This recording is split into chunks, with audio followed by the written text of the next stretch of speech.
হুম, আসলে মূলত আজকের এই সংবাদ সম্মেলনের একটাই উদ্দেশ্য হলো, আপনারা জানেন এই দীর্ঘদিন আমি 2022 সালে আলোচিত টিপকাণ্ডে চাকরি হারিয়েছিলাম, পুলিশের চাকরি। তা ঘটনাটা ঘটেছিল ফার্মগেট সিজন পয়েন্টে। আমি আমার বাইক নিয়ে আসতেছিলাম, আসার পথে এক ভদ্রমহিলার সাথে আমার বাইকের লুকিং গ্লাসের সাথে ধাক্কা লাগছিল। এই ধাক্কা লাগাকেই কেন্দ্র করে মেন সূত্রপাত। এই ধাক্কা লাগার পরবর্তীতে উনি আমাকে বিভিন্ন ভাষায় বা অকথ্য ভাষায় গালাগালি করেছিল। করার পরবর্তীতে যখন আমি সরি বলে চলে আসি, তখন বললাম আমি পুলিশের ইউনিফর্মে ছিলাম, বাংলাদেশ পুলিশ বাহিনীর ইউনিফর্মে ছিলাম, এবং তিনি আমাকে ঘটনাস্থলে টেনে ফেলে দিয়েছিল। আমি আমার বাইক সহ ঘটনাস্থলে পড়ে গিয়েছিলাম। পরবর্তী থেকে উঠে আমি আমার কর্মস্থলে যোগ দিলে 3 দিন পরে জানতে পারি যে অনেকেই বলে যে অভিযোগ, আসলে অভিযোগ না, আমার বিরুদ্ধে একটা সাধারণ ডায়েরি করেছিল। যে ডায়েরিটায় লেখা ছিল যে আমি আমার বাইক দিয়ে হত্যা চেষ্টা করেছি তাকে, এবং টিপ পোর্স স্ক্যান বলে আমি তাকে গালিগালাজ করেছি। তো উনি এইভাবে লিখছে যে লম্বা দাড়িওয়ালা মাথায় টুপি আছে, সে আমাকে টিপ পরানে কটূক্তি করেছে। আসলে ঘটনার দিন এমন কোনো বিষয় হয় না, ওই জায়গায় ঘটে নাই। কারণ কি, আমাকে ফেলে দিয়ে রাষ্ট্র কর্মচারীকে পোশাক পরা অবস্থায় টেনে ফেলে দিয়ে যে অপরাধ করছে, সেটাকে সে আড়াল করেছে। এবং এই আমার সাথে এমনি তার বাকবিতণ্ড হয়েছে। আমি তাকে সরি বলে যখন চলে আসি, সে যে এই মিথ্যা প্রভাকাণ্ড, সে তার ব্যক্তিগত উদ্দেশ্য বা অন্য কোনো উদ্দেশ্য ছড়িয়েছে। কিন্তু আসলে টিপির বিষয় ওই দিন হয় নাই। যদি কন যে আমি কিভাবে শিওর হলাম যে টিপির বিষয়, কারণ আমি তো বলি নাই। তার প্রত্যক্ষ সাক্ষী যখন ডিপার্টমেন্ট আমার বিরুদ্ধে বিভাগীয় মামলা রুজু করে, তখন প্রত্যক্ষ সাক্ষী ছিল, একটা সাক্ষী পাওয়া গিয়েছিল, তার নাম নাইম হোসেন। সে ঘটনাস্থলে মাস্ক বিক্রি করতেছিল। তাকে পরবর্তীতে আমি আমার বিভাগীয় মামলার সময় আমি জিরা করেছিলাম যে আপনি টিপ বিষয়ে কটূক্তি করছি, তার কোনো আপনি কি শুনছেন নিজ কানে?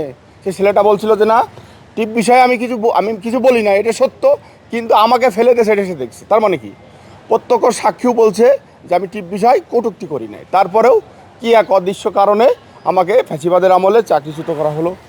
তো অবশেষে ফ্যাসিবাদ চলে যাওয়ার পরে 5 তারিখের পরে নবাগত এক সরকার আসলো। তাদের কাছেও আমি অনেক কান্নাকাটি করছি, দাঁড়ে দাঁড়ে ঘুরছি, অনেক চেষ্টা করছি ডাক্তার ইউনূস স্যারের কাছেও যাতে আমার চাকরিটা ফেরত দেওয়া হয়। আসলে কেউ কথা রাখিনি। কিন্তু এই গণতন্ত্রের বিজয়ের পরে জনগণ যখন এই রাষ্ট্রীয় ক্ষমতায় বিএনপি সরকারকে নিয়ে আসছে, মাননীয় প্রধানমন্ত্রী তারেক রহমান সরকার আসার পরবর্তীতে মূলত আমি আজকে গত বৃহস্পতিবারে আমি চাকরিতে পূর্ণ বলের একটা আদেশ পেয়েছি। এই আদেশের মাধ্যমে আমি সরকার প্রধানকে ধন্যবাদ জানাতে চাই।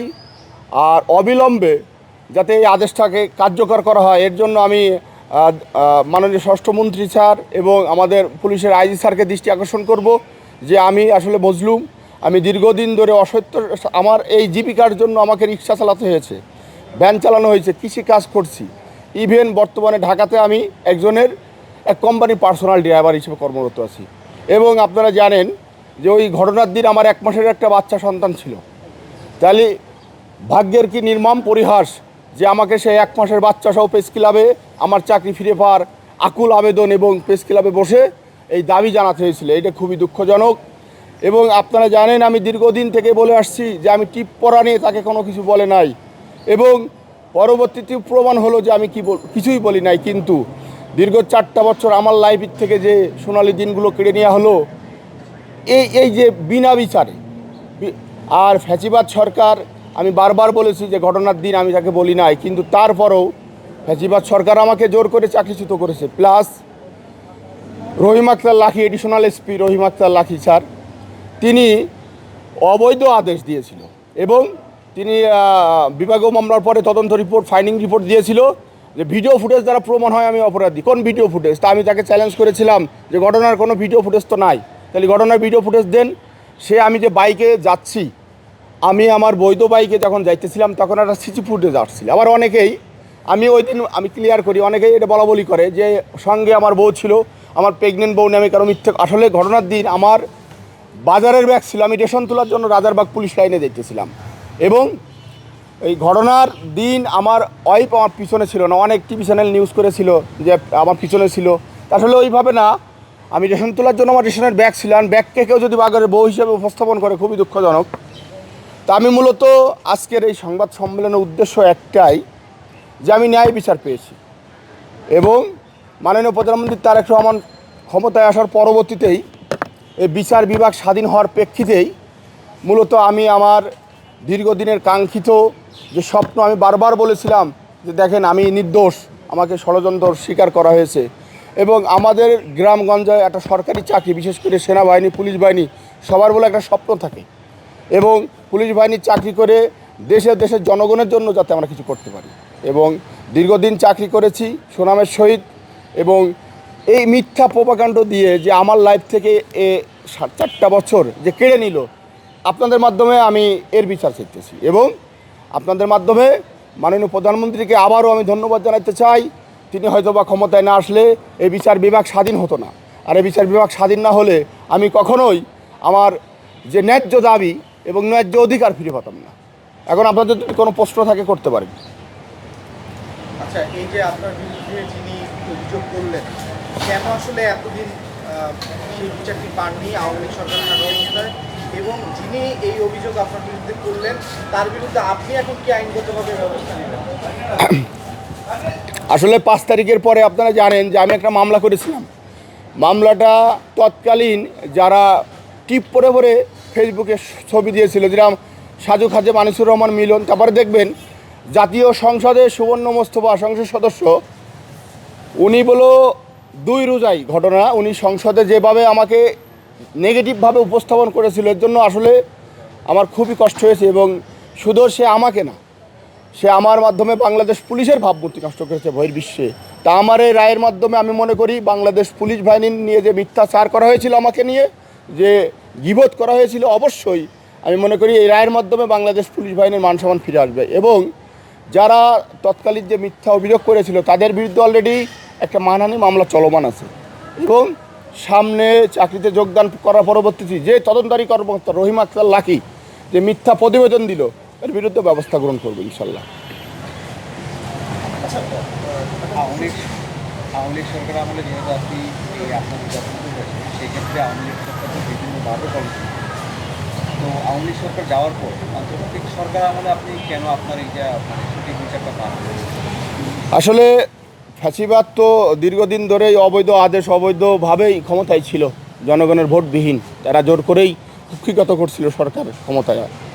তো ফ্যাসিবাদ পলানোর পরে, ছাত্র বৈষম্য আন্দোলনের পরে যে সরকার আসলো, আমি চেষ্টা করছিলাম তাদের সাথে যোগাযোগ করার। দুঃখ লাগে আজকে অনেকেই সংসদ সদস্য, যেরকম হাসান বাদ ভাই আছে, নাহিদ ভাই আছে, তো কেউ কোনো দিন আমার সাথে 1 মিনিট কথা বলিনি, বা আমার এই যে ফ্যাসিবাদের আমলে বড় যে বৈষম্য আমার সাথে হলো, এই বিষয় নিয়ে কেউ, এটা দুঃখ লাগে। তবে তখন আমি পাই নাই, কিন্তু গণপ্রজাতন্ত্রী বাংলাদেশ সরকারের গণতন্ত্রের আসলে কেন পাই না, আমি তো চেষ্টা করেছি, আমি চেষ্টা করছি এবং মামলাটা চলমান ছিল। হয়তোবা তখন কোনো কারণে হয় নাই, কিন্তু যখন এই গণতান্ত্রিক সরকার এসেছে, তখন বিচার বিভাগ স্বাধীন হয়েছে, তখন আমি আবার রায় পেয়েছি পূর্ণবহলে। এবং তখন পাই নাই বলতে, একটা মামলাটার একটা প্রক্রিয়া আছে, যে আমি যে মামলাটা করেছিলাম চাকরি ফেরতের, সেটা একটা প্রক্রিয়া আছে, প্রক্রিয়া অনুযায়ী তো শেষ হবে। তাহলে হয়তো বা মনে করেন যে মামলার কারণেও হয়তো বা তখন পাইতে না পারি।